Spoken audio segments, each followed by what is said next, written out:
विद्यार्थी मित्रांनो, नमस्कार. आपल्या सर्वांचं स्वागत आहे. ऑनलाईनचे जे विद्यार्थी आहेत, यूट्यूबच्या माध्यमातून फेसबुकच्या माध्यमातून जे विद्यार्थी बघत आहेत त्यांचं देखील मनपूर्वक स्वागत करतो. आपण काल मॅथ रिझनिंगचं लेक्चर या चॅनलवरती या क्लासमध्ये आपण बघितलं. आज अत्यंत महत्त्वाचा मुद्दा तो म्हणजे खरं म्हणजे विविध स्पर्धा परीक्षांच्या दृष्टीने देखील महत्त्वाचा आणि त्याचबरोबर एक भारतीय नागरिक म्हणून जीवन जगत असताना जो मुद्दा आपल्या अगदी दैनंदिन जीवनाशी निगडीत आहे तो मुद्दा तो म्हणजे आपले राज्यघटना. आपल्याला गौरवान्वित सर्वांना माहिती की 1947ला भारत स्वातंत्र्य झाला. आता स्वातंत्र्य झाला याचा अर्थ काय? तर आपण आणि पारतंत्र्य म्हणजे अनेक अडीच चाली प्रथा परंपरा कसल्याही पद्धतीचं स्वातंत्र्य नाही. ते सामाजिक असेल, राजकीय असेल, आर्थिक स्वरूपाचं असेल. अगदी मागच्या काळात जर आपण बघितलं उत्पन्नाचं साधन जी भांडवलदारांच्या मालकीची होती, समाजवादी अर्थव्यवस्था कुठेही नव्हती किंवा सामान्य माणसाचे कुठेही विचार त्या ठिकाणी होत नव्हता. मुळात स्वातंत्र्य या शब्दाचाच उगम नव्हता. ठीक आहे, स्वातंत्र्य म्हणजे काय आपल्याला माहितीच नव्हतं, कारण ते कधीच आपल्या स्वप्नात देखील नव्हतं. परंतु अनेक क्रांतिकारकांच्या संघर्षानंतर आपल्याला 1947ला स्वातंत्र्य मिळालेलं आहे आणि त्याच्यानंतर सगळ्यात महत्त्वाचा आपल्या देशाचा प्रवास सुरू झाला तो म्हणजे आपल्या भारतीय राज्यघटनेपासून म्हणून सगळ्या परीक्षांसाठी आणि त्याचबरोबर एकूण जीवन म्हणून जगण्यासाठी राज्यघटना समजून घेणं गरजेचं आहे. आता आपण ऍक्च्युली राज्यघटना समजून घेत असताना त्या शब्दापासून आपण सुरुवात केली पाहिजे. काय आहे घटना? किंवा भारत स्वातंत्र्य झाल्यानंतर मग सगळं झालं का तरी सुद्धा राज्यघटनेची गरज का भासते आपल्याला, हे देखील आपण त्या ठिकाणी समजून घेणं गरजेचं आहे. तर आता बघा, राज्यघटनेसंदर्भात ज्यावेळेस आपण चर्चा करतो त्यावेळेस आपल्याला एक गोष्ट लक्षात ठेवायची आहे. देशाचा सर्वोच्च कायदा आहे. आपण चर्चा करताना म्हणतो ठीक आहे की आमचा देश कायद्याचा देश आहे किंवा आमचं राज्य एकच तरी कायद्याचं राज्य आहे. ठीक आहे, परंतु या देशामध्ये सर्वोच्च कायदा जर कोणता असेल तर तो म्हणजे राज्यघटना. ऍक्च्युली या देशाला स्वातंत्र्य मिळालं, परंतु हा देश कसा चालला पाहिजे या देशाला अनेक क्रांतिकारकांनी संघर्ष केला. ठीक आहे, अनेकांनी प्रसंगी आपल्या जीवनाचं बलिदान त्या ठिकाणी केलं, अनेकांनी जीवाचं दान केलं, वेगवेगळ्या माध्यमातून समाज सुधारकांनी क्रांतिकारकांनी प्रबोधन केलं आणि हे स्वातंत्र्य आपल्याला मिळालं. परंतु ते स्वातंत्र्य चिरकाल टिकलं पाहिजे, ते यशस्वीपणे ते स्वातंत्र्याची वाटचाल झाली पाहिजे यासाठी एक नियमावली केली. त्या नियमावलीच्या दस्तऐवजाला किंवा त्या संचाला आपण राज्यघटना असं म्हणतो. आपण जसं स्वातंत्र्य मिळवून देण्यासाठी खूप क्रांतिकारकांचं योगदान आहे, तसंच राज्यघटना लिहिण्यासाठी किंवा राज्यघटनेचा ड्राफ्ट म्हणजे मसुदा तयार करण्यासाठी अनेक लोकांचं अतिशय महत्त्वपूर्ण योगदान त्या ठिकाणी लाभलेलं आहे. तुर्तास आपण या ठिकाणी एक लक्षात घेऊ की देशाचा सर्वोच्च कायदा म्हणजे आपल्याला एक गोष्ट लक्षात आली की या देशामध्ये राज्यघटनेपेक्षा कोणताही मोठा कायदा सर्वोच्च शब्द वापरलेला आहे. सर्वोच्च याच्यापेक्षा कोणताही कायदा मोठा नाही. बघा, आता या देशाचे नागरिक म्हणजे स्वतंत्र देशाचे नागरिक या नात्यानं आपल्याला काही स्वातंत्र्य मिळालेले आहे, काही निर्णय घेण्याचा अधिकार मिळालेला आहे, आपल्याला काही अधिकार मिळाले, वेगवेगळे अधिकार आहेत. त्याचे फंडामेंटल राईट्स वेगवेगळे आहेत, त्याच्या कलमा वेगवेगळ्या आहेत. जसं की ही लेक्चरची सिरीज आपली पुढे जाईल त्या पद्धतीने आपण ते सगळं बघणारच आहे. म्हणजे भारतीय राज्यघटनेचा इतिहास त्याच्यामध्ये असेल, त्याचं बेसिक फंडामेंटल स्ट्रक्चर असेल, मग त्याच्यामध्ये विविध समित्या असतील. आता ऍक्च्युली ठीक आहे, थोडंसं पुढचं मी तुम्हाला सांगतो, तुम्हाला थोडीशी दिशा यावी सगळ्याच लोकांना.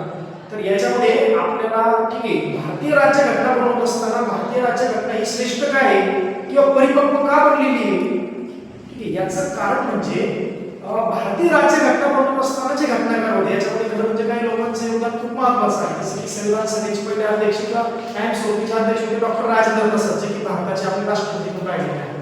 त्याचबरोबर ड्राफ्टिंग कमिटी जी आहे म्हणजे तुमची मसुदा कमिटी, तर तिचे अध्यक्ष कोण होते? डॉक्टर बाबासाहेब आंबेडकर होते. मग ह्या सगळ्या समितीनं काय केलं? वेगवेगळ्या देशांच्या राज्यघटनेचा अभ्यास केला. आता परीक्षेसाठी किंवा एकूणच तुम्हाला थेरॉटिकल एक्झामसाठी तुम्ही ज्यावेळेस राज्यशास्त्राचा आणि त्याच्यामध्ये राज्यघटनेचा अभ्यास करता त्यावेळेस फक्त आपल्याला असं पाठांतर करून चालणार नाही, तर आपल्याला त्याच्या मागची संकल्पना समजली पाहिजे. जोपर्यंत आपल्याला संकल्पना समजत नाही तोपर्यंत पाठांतर करणं आवडच असतं, परंतु आपल्याला ती गोष्टच क्लिअर होते. आणि म्हणून बघा, हा राज्यघटनेचा ड्राफ्ट बनवत असताना त्या ठिकाणी त्यांनी काय केलं? वेगवेगळ्या देशांच्या राज्यघटना, ठीक आहे, त्यांचा अभ्यास केला आणि त्या राज्यघटनेमधून आपल्याला काय चांगलं घेता येईल तसंच तसं काही घेतलं नाही. म्हणजे अमेरिकेच्या राज्यघटनेचा अभ्यास केला, आयर्लंडच्या राज्यघटनेचा अभ्यास केला, इकडे जर्मनी, जपान वगैरे अशा वेगवेगळ्या, ठीक आहे, रशिया असेल, ऑस्ट्रेलिया असेल, अशा राज्यघटनांचा अभ्यास केला आणि त्याच्या माध्यमातून काही गोष्टी जाणीवपूर्वक घेण्याचा प्रयत्न केला. ठीक आहे, जसं कॅनडाकडून आपण राज्यपाल घेतले, ठीक आहे, राज्य धोरणाचे मार्गदर्शक तत्त्वे, हे राज्य कसं चाललं पाहिजे यासाठीची जी मार्गदर्शक तत्त्वे आहे ही आपण आयर्लंड घेतली. बरोबर आहे की नाही? आपण ठीक आहे, आपण सांगायला हरकत अशा वेगवेगळ्या गोष्टी, सपोज 368, ठीक आहे, कलम 368 अंतर्गत आपण भारतीय घटनेमध्ये घटनादुरुस्ती करतो. ही घटनादुरुस्ती कुठून घेतली? आपण दक्षिण आफ्रिकेतून घेतली. म्हणजे कुठून ना कुठं, ठीक आहे, मूलभूत कर्तव्य असतील. आता जसं तुम्हाला मी इथं सांगितलेलं आहे की मूलभूत अधिकार आहे नागरिकांचे, तसं जसे तुम्हाला भारतीय राज्यघटनेने काही अधिकार दिलेले आहेत त्याच पद्धतीने तुम्हाला राज्यघटनेने काही कर्तव्य देखील सांगितलेले आहे की या देशाचे, ठीक आहे, प्रतिष्ठित म्हणजे सुजाण या दृष्टीनं प्रतिष्ठित नागरिक म्हणून तुमचे काही राज्यघटनेच्या प्रति कर्तव्य आहे आणि ते कर्तव्य पार पाडणं आपली काय जबाबदारी आहे. तर हे मूलभूत कर्तव्य जे आहे ते रशियातून आपण घेतलेले आहे. अशा वेगवेगळ्या, ठीक आहे, तर वेगवेगळ्या देशांतून आपण काही गोष्टी त्याच्यामध्ये घेतल्या आणि आपल्या राज्यघटनेमध्ये ते इन्क्लूड केल्या. मग आता याच्यामध्ये बघा, काही नागरिकांचे मूलभूत त्या ठिकाणी नागरिकांचे अधिकार आहेत, मूलभूत कर्तव्य देखील आहे. नुसते अधिकार उपभोगून चालणार नाही, ठीक आहे, तर आपल्याला, ठीक आहे, आपल्या कर्तव्याचा देखील विसर पडायला नको याची काळजी आपण त्या ठिकाणी घेतली पाहिजे. त्याच्यानंतर आता खरं म्हणजे राज्यघटना जर म्हटलं तर राज्यघटनेमध्ये काय अंतर्भूत आहे? सुरुवातीला आपल्या लक्षात आलं की एक सर्वोच्च कायदा आहे, त्याच्यामध्ये खरं म्हणजे कायदे आहे की ऍक्च्युली राज्याचं काम कसं करायचं, ठीक आहे, काम करत असताना नागरिकांचं हित कसं साधलं जाईल त्या गोष्टीची मार्गदर्शक तत्त्वे राज्यघटनेने आपल्याला घालून दिलेली आहे. त्याच पद्धतीनं विविध ज्या संस्था आहेत, शासन संस्था, मग त्यामध्ये, ठीक आहे, वेगवेगळे आयोग असतील. आता मी काही सगळ्या आयोगाची नावं सांगत नाही, पण वेगवेगळे महिला आयोग असतील, निवडणूक आयोग असतील, ठीक आहे, असे वेगवेगळे जे महत्त्वाचे आयोग आहे, शासन संस्था, त्यामध्ये प्रशासन असेल, न्यायपालिका असेल, ठीक आहे, या विधिमंडळ असतील, अशा वेगवेगळ्या संस्था आहेत. या संस्था त्या ठिकाणी कशा पद्धतीनं काम करतील, त्यांची कार्य काय आहे, ठीक आहे, नागरिकांच्या प्रती त्यांची कार्य काय आहे, ठीक आहे, त्याचबरोबर त्यांचे अधिकार काय आहे, त्यांच्या अधिकाराची परिसीमा, त्याच्या वेगवेगळ्या व्याख्या या देखील मित्रांनो आपल्याला भारतीय संविधानामध्ये अंतर्भूत केलेल्या पाहायला मिळतात. आता खरं म्हणजे हे सगळं झालं आणि हे संविधान आता त्याच्यावरती जवळजवळ तुम्हाला सांगतो 2 वर्ष 11 महिने 18 दिवस, ठीक आहे, 2 वर्ष 11 महिने आणि 18 दिवस, ठीक आहे, 18 डेज हे सगळं काम चालू होतं.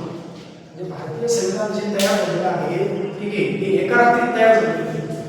म्हणजे मसुदा समिती तत्कालीन संसदेमध्ये, ठीक आहे, ड्राफ्ट ठेवायची की आपल्याला ही गोष्ट करायची आहे, ठीक आहे, मसुदा समिती, आणि नंतर त्याच्यावरती चर्चा व्हायची, प्रश्न उत्तर व्हायचे, नंतर ठरायचं सगळ्यांच्या संमतीने हे आपल्याला संविधानामध्ये ऍड करायचं आहे.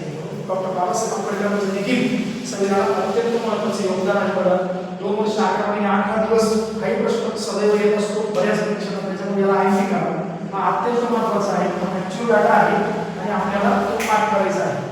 तर हिचा जो स्वीकार आहे, ठीक आहे, राज्यघटनेचा 26 नोव्हेंबर 1949ला स्वीकार झाला आणि म्हणून आपण त्याला संविधान दिन असं त्या ठिकाणी म्हणत असतो. आपण स्वीकार केला राज्यघटना म्हणून. बघा, राज्यघटनेमध्ये एक शब्द आहे, ही घटना आम्ही कोणाला अर्पण करतोय? स्वतःला अर्पण करतो.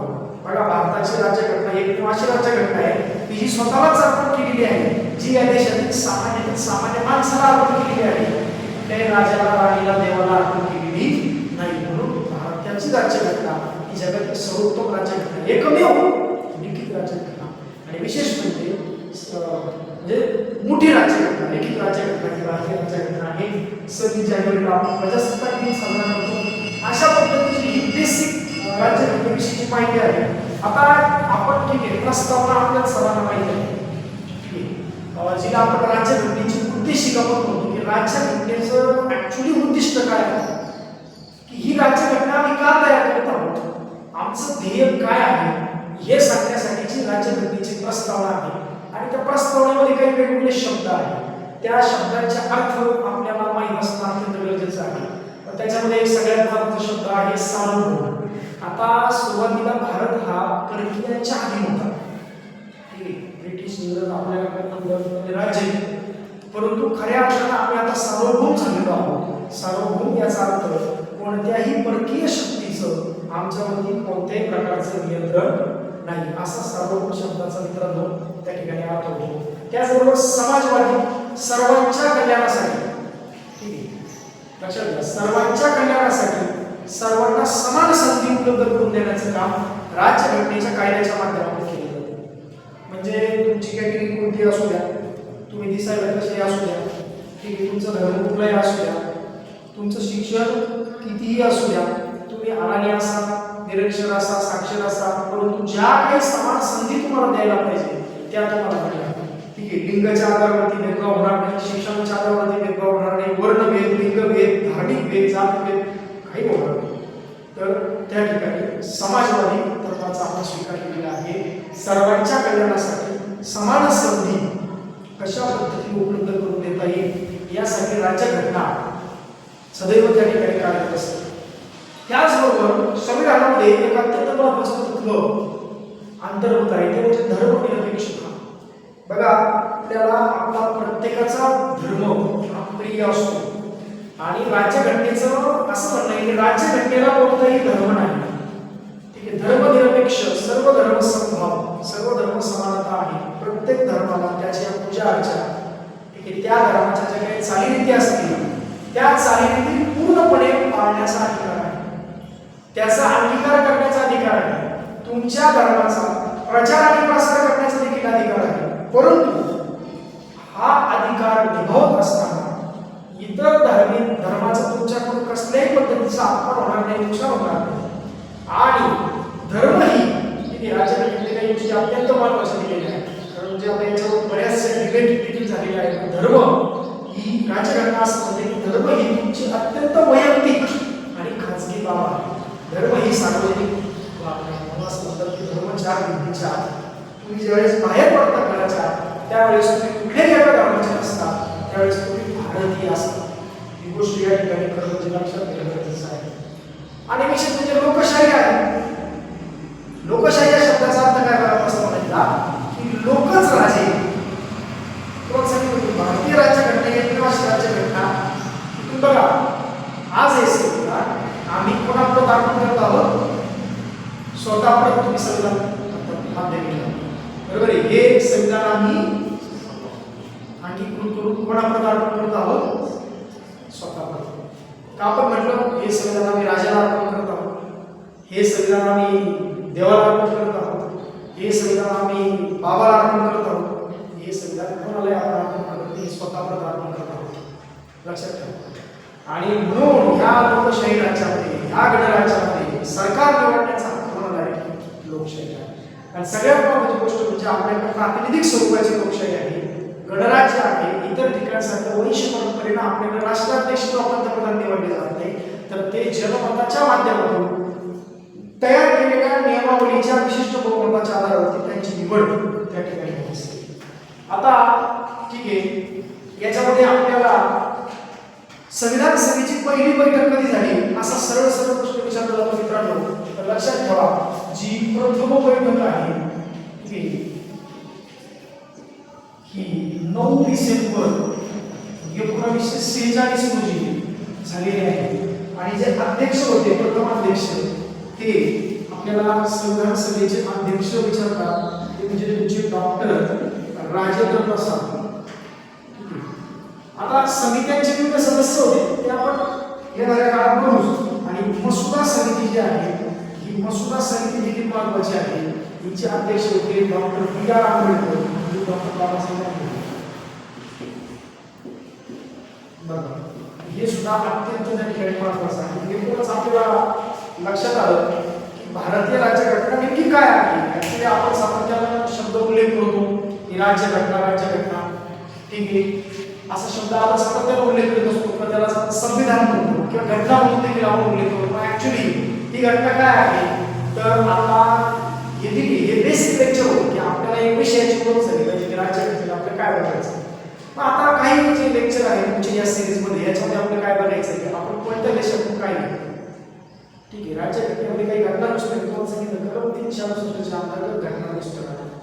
मग त्या घटना दुरुस्त्या झाल्यावर त्याचा भारतावर काय परिणाम झाला, त्याच्या भारतीय न्यायालयावरती काय परिणाम झाला, त्याचबरोबर आपल्याला भारतीय राज्यघटनेचे स्रोत म्हणजे कुठून काय घेतले त्याचं आलंच, इम्प्लिमेंट कसं केलं, ठीक आहे, ड्राफ्ट ऍक्च्युअली कसा बनवला, त्याचबरोबर काही महत्त्वाचे संविधानिक पद आहेत जसं की राष्ट्रपती आहे, राज्यपाल आहे, हे पद काय आहे, त्या पदाविषयीचे मुख्यमंत्री पंतप्रधान जे महत्त्वाचे पद आहे, ठीक आहे, किंवा अत्यंत महत्त्वाची घटना दुरुस्ती 73 44 जी पंचायत राज संस्थांच्या संदर्भात आहे, ठीक आहे, नगरपालिका नगर परिषद ग्रामपंचायत पंचायत समिती जिल्हा परिषद याचा देखील विषय काय आहे आणि भारतीय राज्यघटनेत घटना या सगळ्या संस्थांना कशा पद्धतीने एकत्र बांधून ठेवते आणि प्रभावित करते. म्हणजे तुमचं न्यायपालिका, ठीक आहे, विधिमंडळ, न्यायमंडळ हे जे मंडळ आहे सर्व हे काम कसं करतात कार्यान्वयन मंडळ, हे सगळं त्यांना जे स्ट्रक्चर आहे वर्किंग स्ट्रक्चर त्यांना मार्गदर्शक तत्त्वे हे राज्यघटनेने तयार केलेले आहे. आणि हे आपल्याला नेक्स्ट लेक्चर येणार पूर्ण या पॉलिटिकल सायन्सच्या सगळ्या सिरीजमध्ये म्हणजे 8 लेक्चर आपले राज्यघटनेचे होते. बेसिक म्हणजे तुमचा राज्यघटनेवरती कोणताही प्रश्न जाणार नाही, राज्यघटनेचं बेसिक नॉलेज तुम्हाला भारतीय नागरिक यांना देणं गरजेचं आहे. ठीक आहे, अशा वेगवेगळ्या गोष्टी आहेत तत्कालीन भौगोलिक ऐतिहासिक गोष्टींचा प्रभाव राज्यघटना तयार करताना झालेला आहे. तर आय होप की तुम्हाला हे बेसिक स्ट्रक्चर त्या ठिकाणी समजलं असेल अशी अपेक्षा करतो. बाकी नेक्स्ट लेक्चरला आपण बघू. धन्यवाद.